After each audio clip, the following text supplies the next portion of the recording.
Well, drought conditions affect forest health and make catastrophic wildfires more likely by several different mechanisms. They stress the trees, which makes them more susceptible to insects and disease. A lot of our native insects can sense when trees are stressed and it'll have an impact there.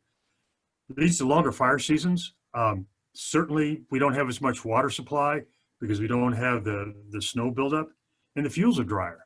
So when you have a drought, you have much drier fuels, and of course that makes them much more susceptible to burning. Let me show you real quickly here um, a map that we did that will show you the difference between drought seasons and seasons where we've had a fair amount of moisture. So in this graph over here, we're looking at two different water years. The 17-18 water year, that's an indication of how dry it is, but also of the amount of forest fires that we had. You see that on the left. We had a really disastrous fire season.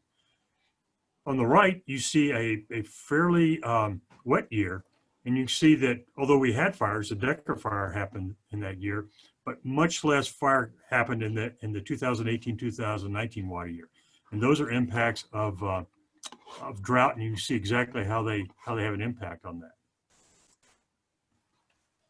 And then we have, of course, have the values of forest that are important. Clean water, both quantity and quality, more quality than quantity, but quantity does come into play there. We have clean air. I think anybody who's tried to breathe the air with these fires now understand exactly how that works. Wildlife habitat, carbon sequestration, which is very important, recreation, which is one of our biggest economic drivers. So that's how the stress and subsequent potential catastrophic wildfires have a big impact on Colorado and really the surrounding area. You know, you think about it, our forests anchor our soil. And without that anchor, we have some pretty severe problems with erosion. Our system of reservoirs, I mean, reservoirs are built to be filled with water, not filled with silt and debris. And we have these catastrophic wildfires. You have those instances. You have, it affects the distribution of snowmelt.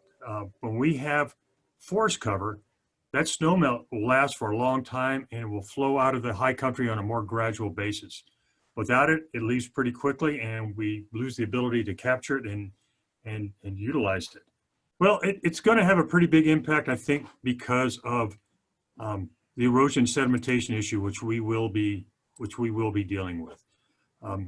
If you think about it, if you've been in the high country or anywhere near the high country after we had one of these catastrophic wildfires, you'll see the water comes out. It's dark brown.